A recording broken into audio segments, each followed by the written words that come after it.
How to use transfer tape. Remove the white liner from the transfer tape. If it's difficult to peel, fold over the corner.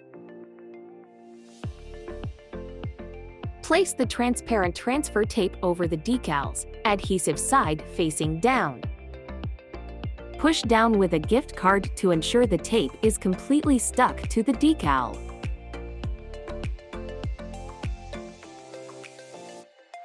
Flip over the decal and peel the white liner away from the decal as close to parallel as possible, ensuring the vinyl is stuck to the transfer tape.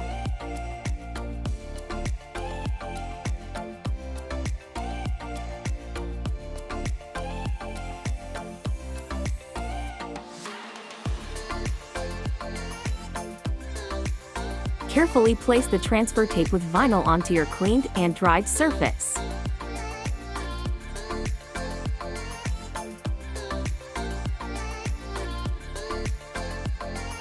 Peel the transfer tape away from the decal as close to parallel as possible.